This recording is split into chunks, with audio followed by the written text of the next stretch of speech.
दोस्तों, जैसा कि आप सभी को पता है कि भगवान शिव को देवों के देव महादेव भी कहा जाता है। जिस प्रकार इस ब्रह्मांड का ना कोई अंत है और ना ही कोई छोर, ना कोई शुरुआत, ठीक उसी प्रकार भगवान शिव भी अनादि हैं, अनंत हैं। संपूर्ण ब्रह्मांड शिव के अंदर समाया हुआ है। दोस्तों, कैलाश पर्वत को भगवान शिव का निवास माना जाता है। यहीं पर देवी सती के शरीर का दायां हाथ गिरा था। दोस्तों, माउंट एवरेस्ट की ऊंचाई की अगर बात करें तो यह 8,848 मीटर है और इस पर अब तक अनेक लोग जा चुके हैं। वही अगर बात करें कैलाश पर्वत की ऊंचाई की तो इसकी ऊंचाई मात्र 6,638 मीटर ही है। फिर भी इस पर्वत पर आज तक कोई नहीं जा सका और ना ही कोई जा सकता है। तो दोस्तों, आज के इस वीडियो में कैलाश पर्वत से संबंधित ऐसे तमाम चीज़ों के बारे में जानेंगे। तो दोस्तों, 1962 में चीन ने भारत पर अचानक से हमला कर दिया था और उसने भारत के कुछ हिस्सों पर अपना कब्जा कर लिया था। कैलाश पर्वत को भी उसने अपने हिस्से में कर लिया था। इस वजह से कैलाश पर्वत अब चीन के क्षेत्र में ही आता है। चीन ने कैलाश पर्वत पर अनेकों बार चढ़ने की कोशिश की है, पर वह असफल ही रहा है। उसने 2001 में इस पर्वत पर चढ़ने की एक बार फिर कोशिश की, लेकिन इस बार वह अकेला ही नहीं बल्कि स्पेन भी उसके साथ था। दोनों देशों ने इस पर्वत पर चढ़ाई करने की कोशिश की, परंतु इस बार भी वे असफल ही रहे। रूस के एक पर्वतारोही सर के शिक्षकों ने बताया कि जब मैं कैलाश पर्वत के ठीक सामने था तब मेरा दिल तेजी से धड़कने लगा।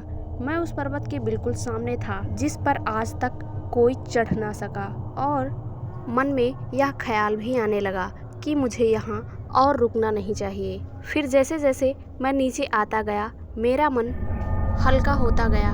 दोस्तों, 19वीं और 20वीं सदी के शुरू में कुछ पर्वतारोहियों ने इस पर चढ़ने की कोशिश करी थी और वे अचानक से गायब हो गए। कहते हैं कि जिसने कभी भी कोई भी पाप नहीं किया है, केवल वही कैलाश पर्वत पर चढ़ सकते हैं। दोस्तों, कैलाश पर्वत पर और उसके आसपास के वातावरण का अध्ययन कर रहे वैज्ञानिक जार निकोलाई और रोमनोव तथा उसके तिब्बती मंदिरों में धर्मगुरु से मुलाकात की। उन्होंने बताया कि कैलाश पर्वत के चारों ओर एक अलौकिक शक्ति का प्रवाह होता है। कैलाश पर्वत पर दुनिया भर के वैज्ञानिकों ने रिसर्च किया है। इस पर रिसर्च करने वाले वैज्ञानिकों ने कैलाश पर्वत पर चढ़ने को असंभव बताया है।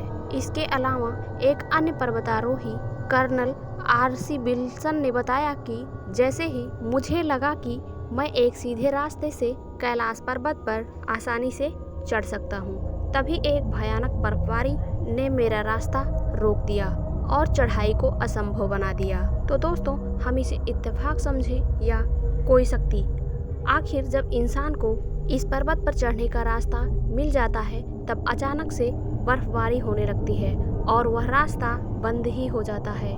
दोस्तों, जो भी इस पर्वत पर जाने की कोशिश करता है उनका दावा है कि उन्होंने अपने शरीर का तेजी से विकास होते हुए देखा है। नाखून और बाल अत्यधिक तेजी से बढ़ते दिखाई देते हैं। दोस्तों, आखिर यह तो कोई इत्तेफाक नहीं हो सकता। आखिरकार यह अचानक से कैसे होने लगता है। नंबर 2, दोस्तों, यह दावा किया गया है कि कैलाश पर्वत पर 7 तरह के प्रकाश आसमान में चमकती हुई देखी गई है। नासा के वैज्ञानिकों ने ऐसा माना है कि यह एक चुंबकीय बल के कारण होता होगा। नंबर 3, कैलाश पर्वत और मानसरोवर झील के क्षेत्र में निरंतर ओम की ध्वनि और डमरू के बजने की आवाज़ें आती रहती हैं। वैज्ञानिकों का मानना है कि यह बर्फ के पिघलने की आवाज़ भी हो सकती है।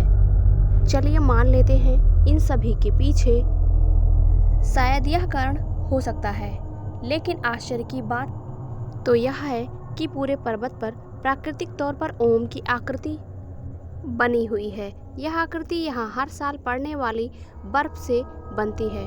दोस्तों, एक रूसी डॉक्टर का यह भी दावा है यह अक्षत की खामोशी में पहाड़ के बीच मौजूद है। एक अजीब तरह की फुसफुसाहट की आवाज़ सुनाई देती है। उनके टीम को ऐसा लग रहा है कि इस पर्वत के अंदर कुछ लोग रहते हैं।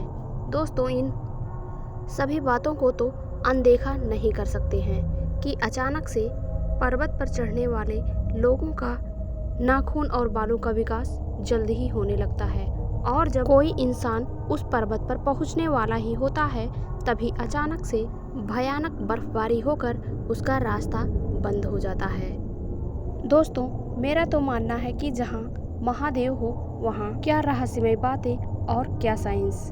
दोस्तों, यह सब रहे कैलाश पर्वत के कुछ अंश और सीक्रेट। तो दोस्तों, अगर आपको आज का यह वीडियो अच्छा लगा तो मुझे सपोर्ट करने के लिए हमारे चैनल को सब्सक्राइब ज़रूर से कर लें और कमेंट में हर हर महादेव लिखना ना भूलें। तो दोस्तों, मिलते हैं आपसे अगले वीडियो में। तब तक के लिए आप स्वस्थ रहें, खुश रहें।